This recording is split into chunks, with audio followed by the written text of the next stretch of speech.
what to do when right goes wrong. Is there any justifiable reason for my heart being broken? Is there any purpose in my pain? Can you make sense out of my sadness?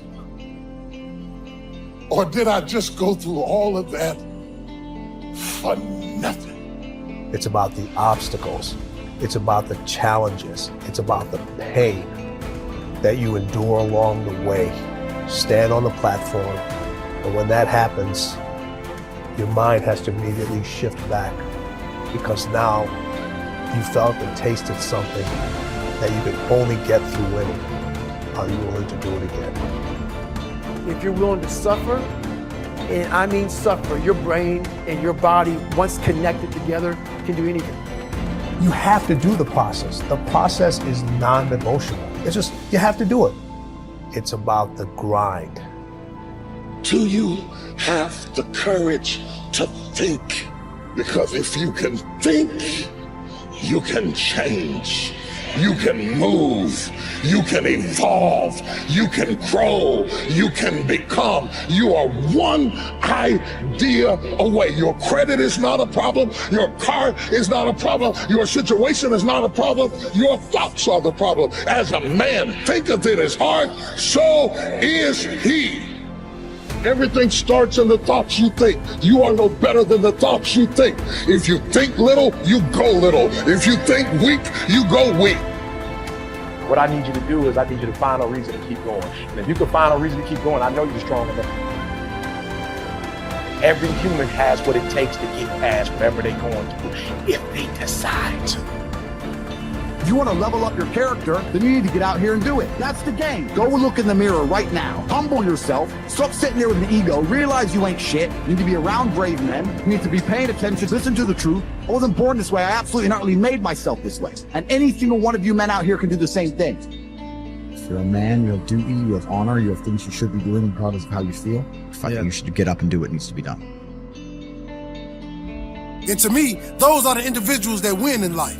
I'm asking you, will you stay mediocre for the rest of your life?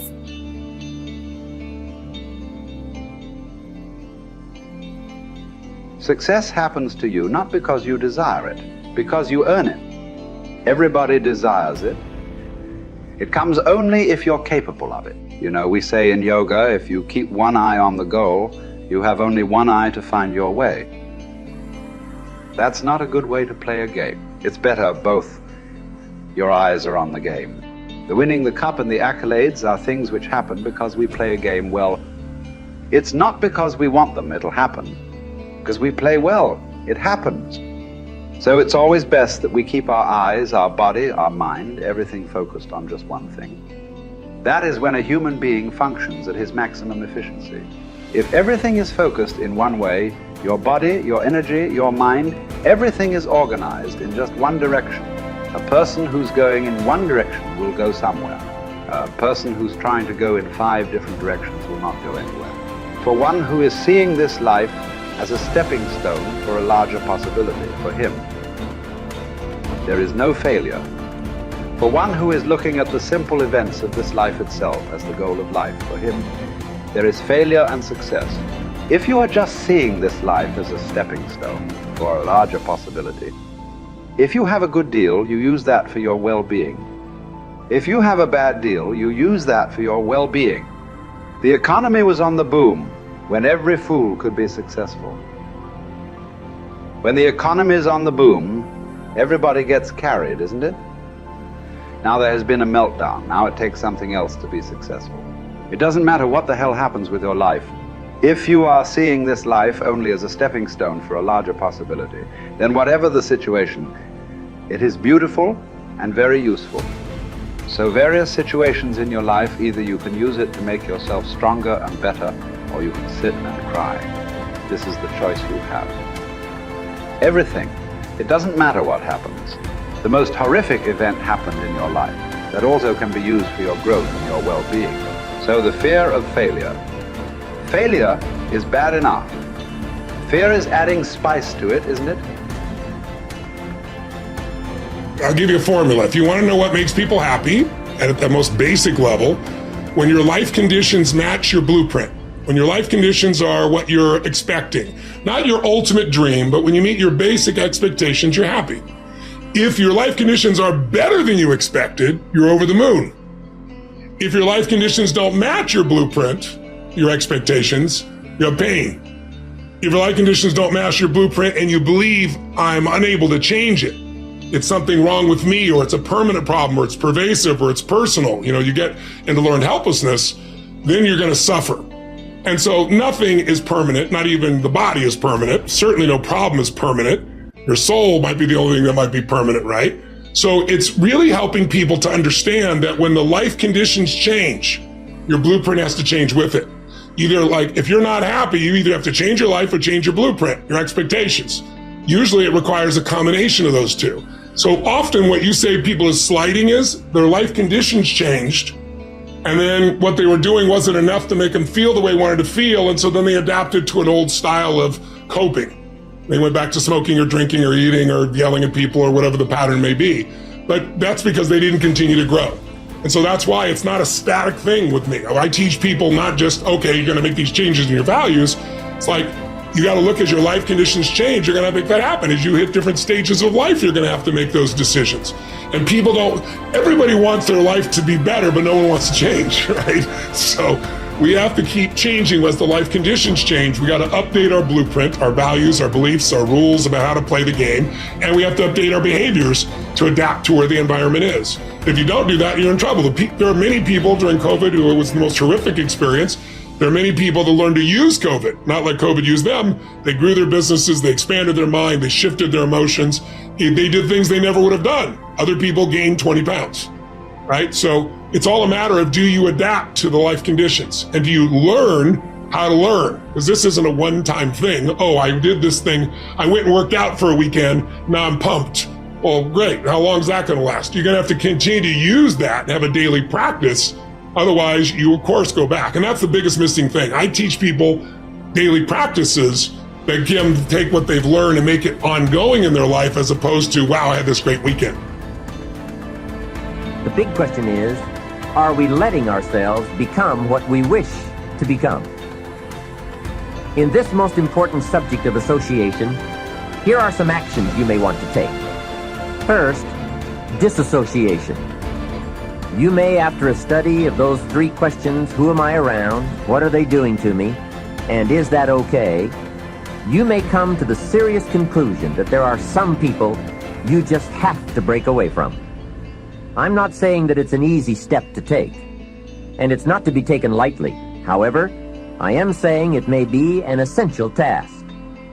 You may just have to make that hard choice not to let certain negative influences affect you anymore. Remember, it could be a choice that saves the quality of your life. The second action you may want to take is limited association. It could well be that you are spending too much time in a certain area of your life with a certain group of people. It's easy to put time and effort in the wrong place. The guy spends 3 hours at the ball game and 30 minutes listening to the sermon. See, that's called out of balance. 30 minutes for spirituality, 3 hours for entertainment. That doesn't weigh well 5 years from now, 10 years from now, when you take a look at the sum total of your values in your life. Here's one of the easy ways to end up with a mediocre average life: spending major time on minor things. Sophisticated people learn to weigh everything before they spend time or money. You've got to weigh before you pay. Whether you're going to spend heavy time or light time, you've just got to weigh. Otherwise, if you're not careful, you can get trapped into spending heavyweight time with lightweight people. Now, it's okay to have casual friends as long as you give them casual time, not serious time. Spend major time with major influence and minor time with minor influence. It's so easy to do just the opposite, but don't let it be said that you fell into that trap. So maybe all you need to do to change some of the influences in your life is not to eliminate them, but merely limit them. Say, I have a good time with these people, but I'm not going to spend days and days with them anymore. I'm just going to cut that down and save some of that time for more major people and more major enterprises. Remember, it's your life. You can spend your time with whomever you want and whenever you want. But you didn't invest in this program for me to kid you. Take a look at your priorities and your values. We have so little time at our disposal. Wouldn't it make sense to invest it wisely? If you have only $100 in your pocket, it's okay to spend $20 for fun and put $80 toward your important values and commitments. But would you be happy reversing those percentages? Better to put the majority of your money where you know it will get you a positive return, rather than put it where the taste is brief and the results are poor. Of course, you must be the judge. You must determine whether the situation and the people call for disassociation or limited association. But remember, if it isn't taking you where you want to be 5 years from now, 10 years from now, now is the time to fix it.